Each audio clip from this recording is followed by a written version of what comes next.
Hər vaxtınız xeyir olsun. Sizinlə bir məlumatı paylaşmaq istəyirəm. Demək, bu şəkildə gördüyünüz oğlan adı Sahibidir. TikTok profilini biraz incələdim. Mən bildiyim qədərilə Gəncə şəhərindəndir. Rusiya tərəfdən Ukraynaya qarşı döyüşür. Yəni şəxsi ambisiyalarına qarşı biz heç nə deyə bilmərik. Mən öz adıma deyim, heç bir şey deyə bilmərəm. Yəni insanın səhvi ilə, doğrusu ilə öz qərarıdır. Bu bir yana. Problem nədədir? Demək, problem ondadır ki, bu Sahib adlı oğlan TikTokda canlı açaraq Azərbaycanlıları Rusiyaya necə gəlməyin və Rusiya tərəfdən necə döyüşə getməyin yollarını izah eləyir və onları dəvət eləyir. Ora gəlin, buradan döyüşün və çox böyük məbləğlər vəd eləyir. Yəni Rusiyada döyüşəcəksənsə, sənə bu qədər pullar verilir, yəni belə bir imtiyazlar var. Yəni vətəndaşlarımızı çəkir Rusiyaya ki, Rusiyadan Ukraynaya qarşı döyüşsünlər. Yaralı bir yerdir, mən deyim. Mən başa düşürəm, hal-hazırda Azərbaycanda vəziyyət biraz maddi baxımdan o qədər də ürəkaçan olmadığına görə bəlkə də bunu ağlından keçirənlər var, bəlkə də getmək istəyənlər var. Yəni mən öz adıma deyirəm, getməyin. Yəni bunun sonu olmayan bir yoldur. Bunun axırı olmayan bir yoldur. Və üzümü tuturam bu oğlanı tanıyanlara mı, aidiyyatı qurum deyək, aidiyyatı qurumlara da deyək, müraciət eləyək.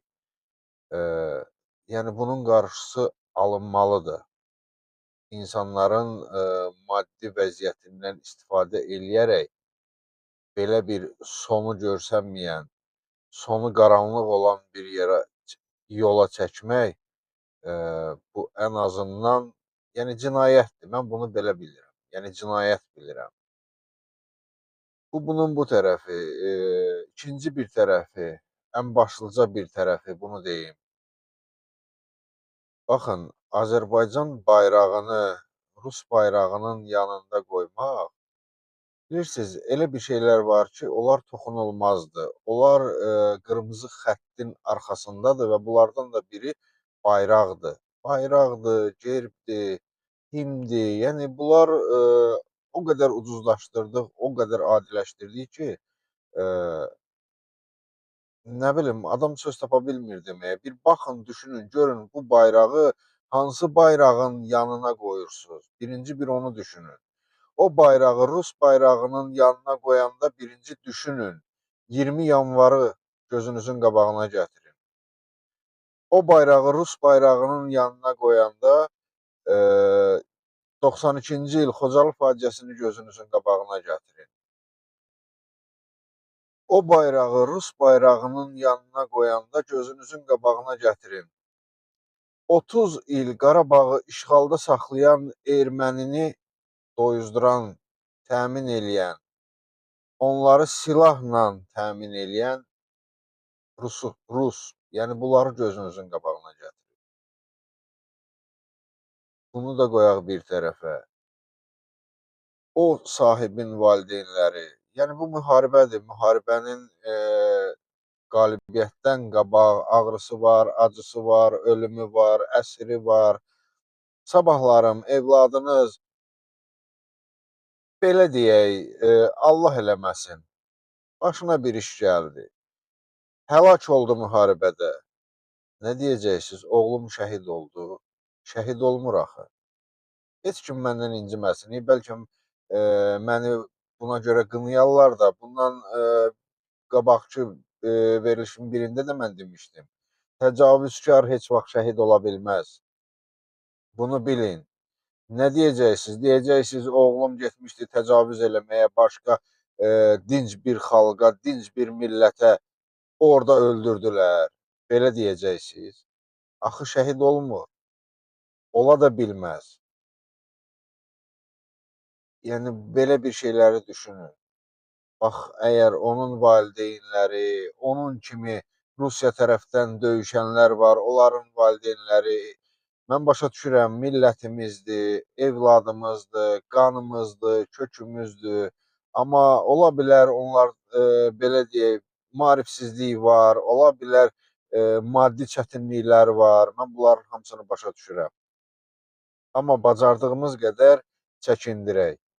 Biz çəkindirmək istəyirik. Sahib kimi çox təəssüf olsun ki, soydaşlarımız əksinə olaraq çəkib aparırlar ucu, sonu görsənməyən qaranlıq bir yola. Getməyin qardaşlar. Yenə deyirəm, biz qürbətdə də yaşasaq, hər harda da yaşasaq, canımız, qanımız birdir. Qeyrətimizi də yesək, sümüyümüzü tullamarıq. Bir millətimizin barmağına bir daş dəyəndə hər birimizin ürəyimizin başı göynəyir. Ona görə getməyin. Əgər bu sahib də məni eşidirsə, nə bilim, eşidərsə, əgər tutduğu yoldan dönərsə, çox şad olaram. Yəni özünün yox, artıq özü bir uçurumun astanasındadır, yəni bir bataqlıqdadır. Sahibin oradan çıxması mümkün görsənmir, mümkün deyil. Heç olmasa ziyanının yarısından qayıdıb insanları özü düşdüyü bataqlıqlara çəkməsin. Yəni bunu əgər eşidərsə, kimlərinsə əlindən, sizlər vasitəçi olub bu videonu paylaşarsınızsa, özü eşidərsə, görərsə, yəni bir damcı özündə bir cürət, cəsarət taparsa, eləməsin. Yenə də deyirəm, özü artıq bataqlıqdadır, artıq tam uçurumdadır, geri dönüşü olmayan bir uçurumdadır. Heç olmasa bir başqalarının hissləri ilə oynamasın. Mən başa düşürəm, yəni ölkədə elə bir maddi vəziyyət yaranıb ki, o qədər sıxıntılar var ki, artıq bıçağın sümüyə dirənmə həddinə belə gəlib çatır. Yəni insanlar ailəsini, balasını dolandırmaqdan ötürü gözünü yumub gedər, düşünmədən gedər.